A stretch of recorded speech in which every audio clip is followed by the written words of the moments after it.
and welcome back to Nancy's Neighborhood.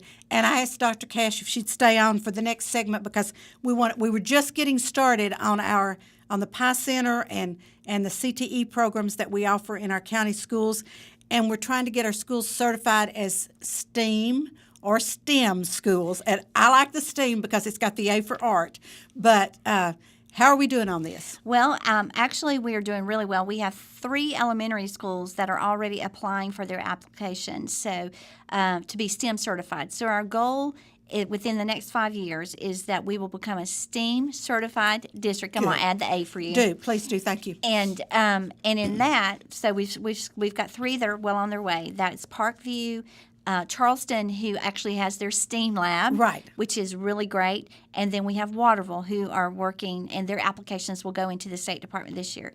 Our schools, our upper level schools, we are shooting for Walker Valley, and actually Lake Forest Middle will be the next 2 that come online for that. But everybody's working through the STEAM certification, which just means kids are getting more hands-on activities with all the engineering, math, art, and kind of doing some culminating projects that really work well.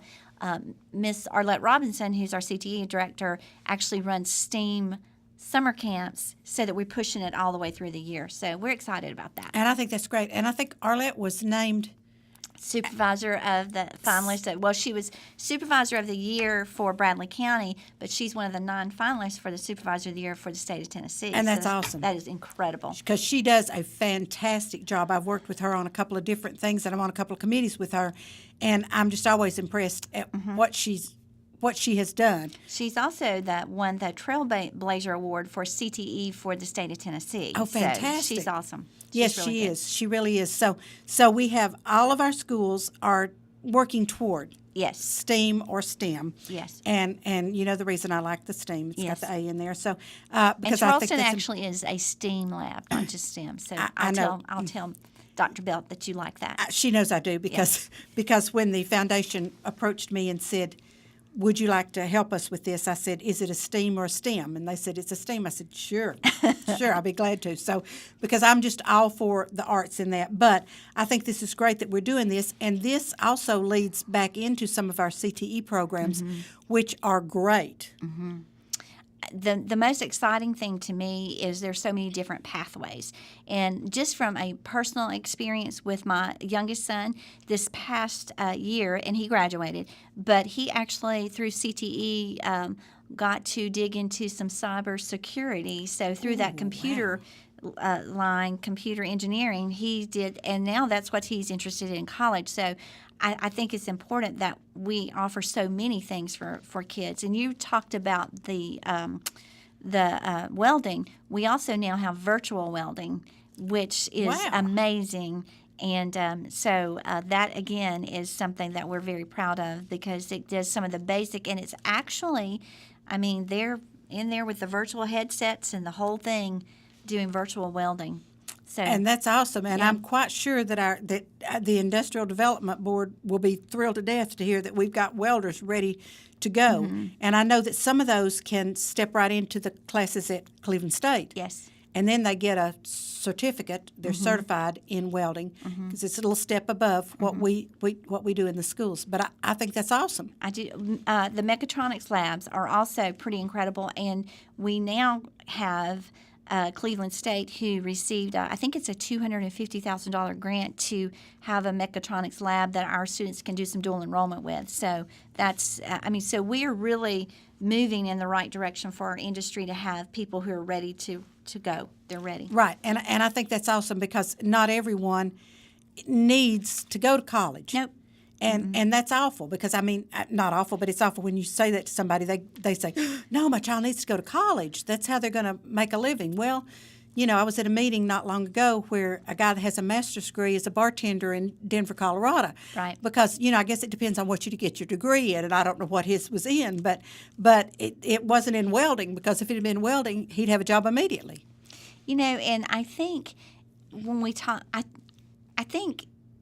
talking about post-secondary is different than talking about college, because post-secondary can be you start with an industry or you start with a business, and they may pay you to get some more certificates. Well, that's post-secondary. You're continuing to get training and learning, which means your salary continues to grow. Absolutely. So it doesn't necessarily mean you're at a 2-year college or a 4-year college, but it can be all kinds of different things just post-secondary. But you can still go straight into work. That is true. Which is good. And that's very good, because Yeah. some of our kids don't want to go to college. No, they don't. Or they don't know what they really want to do. That is so true. if they go ahead and jump into college, they've almost wasted a year at minimum trying to figure out what they could be doing. Whereas if they go straight to work, they may have a better appreciation of what's available to them. Right, and a better appreciation of what we don't want to do all Yes, day. that's right. And that's sometimes that's a real eye opener for kids. Yeah, They it think they is. want to do that all day, but then they do it all day, and that wasn't really what they wanted to do. Yeah. So, well, I'm excited about everything that's happening in the Broward County schools. I'm really excited about the Pie Center. I think that's going to be awesome once we get it up and running, and we have such great support over there from some community people Right. that have invested in it, and so I think that is great. And we have all kinds of sports going on too. Oh, we do. We do. We have everything from, let's see, right now we have volleyball, football, I want to say soccer, girls soccer, I think tennis is practicing. Is it tennis season, Nancy? Tennis season Tennis for the middle school. For the middle school, some cross country that's coming up. And then as the weather shifts to fall and spring, you have a whole nother set that comes on. But this coming Friday night, it is the Walker Valley Bradley football game at Bradley. So we invite everybody to come out and just have a great time. And Unplugged will be doing something special Yes, for that event. Unplug has a commercial that they're going to put on the Jumbotrons to kick off their year of celebrations and educating students about unplugging from your drug.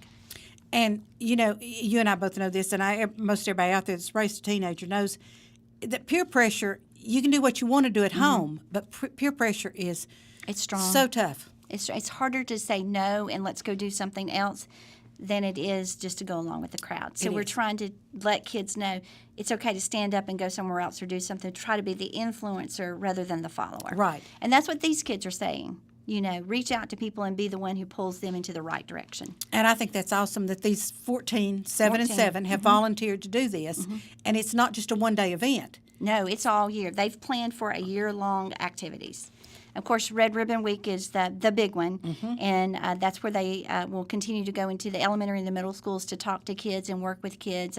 They're doing commercials to put on the morning shows at the elementary schools. So Great. they've got a year-long plan.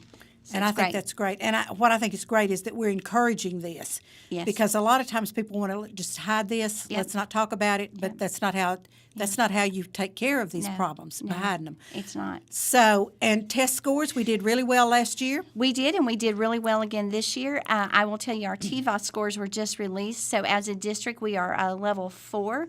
And at a level 4, it means that our kids as a whole have made more than 2 years worth of growth, Wow. which is amazing. We have 7 schools individually that were level 5s. Don't ask me to name them because Okay. I might miss somebody. So we're going to celebrate them because that means they made more than that growth with their students. But I'm also very proud of our achievement scores as well. Our achievement scores, we are second in the Southeast with the highest scores. Wow. So we only had one, and their scores was only a 1/10 of a point higher than ours for achievement. So I'm very glad to say not only are Bradley County schools growing students, but we're also being sure that they're on grade level and they're also reaching their achievement goals. So we're pushing in the right direction. And I know one of our goals is that all students be able to read on 3rd grade level. Yes. And that sometimes it's not easy. No, it's not. And if you noticed at the beginning of the year, we celebrated the teachers who had already hit their class with 90% or more of their students being on grade level. And so if we can get them early, then as they move into middle and high school, then reading won't be an issue. It will be more about accelerating them and getting them ready for the real world. So Right. we're excited about that. And the thing that I hopefully everybody understands is if we don't read, then Yep. everything else is we're going to be slower everywhere else. Everywhere. And that's a shame. And we have new teachers this year. We have a lot of new teachers. I was at Prospect the other day, and they were recognizing their new teachers, and I thought, Good grief. Okay, this is great. Yeah, and you know it's really funny. Prospect, I don't think they've had new teachers, at least that many new teachers in forever. I think you're right. So they're, but we've got new teachers in every school with the exception of Gull Academy. So How awesome. that's pretty awesome. That is wonderful. And Lake Forest is up and running. Up and running. We're so proud of it. And it is a beautiful school. It is. And Now, it's going to take probably through late fall to get all the landscaping in and get the outside of it done because there are some things you can't do because if you put it in now, it's just going to die. But it is beautiful, and the kids are happy, and teachers can stand in one hallway area and see every kid rather than standing outside looking for them. So it's beautiful. It really is. And I know the kids that were there last year that stayed over just probably feel like they've died and gone to heaven to leave those pods and go into this big, beautiful new building. And it's pretty. It's really pretty. It is. So it's good. And I'm excited about that because I think that shows progress and shows our concern for the betterment of our schools. And for safety. Yes. You know, we're very, very concerned about being sure our kids are safe, and that brings all of them into one building. So, the doors have alarms on them. I mean, it's just a whole different level of security that they have not really had. But I will brag on that staff that even with the open buildings, they were present and visible, so they had control. But you can only do so much when you've got that kind of movement. Now they've got so many safety features in that building that it's fun. It's a lot of fun, and it is beautiful. It is a beautiful building. It's beautiful. And I know I keep saying Prospect, but I was also at Hopewell not long ago, and everybody's clean floors Yes. and new carpet and new paint on the wall, and everything looks so nice. And I was kidding them at Prospect because purple is not one of my favorite colors, but when I go to Prospect, it has to be one of my favorite colors because it's their color. But the walls looked so pretty and everything looked so fresh and new. So I know everybody was excited to start back. Well, and I have to brag on my principals because I talk to them all the time about the building reflects who you are. So let's make sure it's clean. They go above and beyond. I mean, it's just they are very focused on it. And I will tell you, at Prospect, those purple walls do look good. They do look good. I was surprised. They really But they do look look good. I know. I I was was proud. surprised too because, like I say, purple's not one of my favorite colors. Proud. But But wow, every school I've been in, they are immaculate. The floors are shining. The bathrooms are clean. Walls are clean and bright. They're just happy buildings, and they're all. I think this is probably the first year that I've said we were all ready. Everybody was ready before the first day of school. and that's great. Yeah. And Steve was pointing out to me the room designation signs. Yes. I said, "Oh, those look familiar. Is that not what we put at Lake Forest?" He said, "That's where I got the idea." yeah. But they're so neat, and everybody should be very proud of their new facilities. All the kids should be excited, and I think when you have nice, clean, freshly painted everything, then kids have a little more respect for it. It's an environment where you're ready to learn. Right. Which is really what we want. Absolutely. That's our goal. Absolutely That's our what we goal. want. And Alex is telling me we're running out of time, but Okay. last minute, is there anything you need to say while we've got you captured here? Well, I would really say if you have not visited any of our schools, we welcome you to call the principal. You can call central office. I will get you there because I would put my children in any school in Bradley County and be very happy about it. They are above and beyond. And so if I've got parents out there, grandparents who want to take a look, just give us a call. We'll be glad to show you who we are because we're very proud of our kids. Yes, we are. And Linda, thank you so much for welcome. being on with me today. I appreciate it. I know you have busy days, and so I was really glad we could slot you in here today. Thank you. Thank you so much. Folks, don't go away. I'll be back with some announcements of some things that are upcoming, like the Friday night football game at Bradley, which will be Bradley and Walker Valley, and Unplugged will be involved. So we're going to talk about a few things that are coming up, so don't go away now. Watch our commercials, support our sponsors, because they pay our bills, and I'll be right back.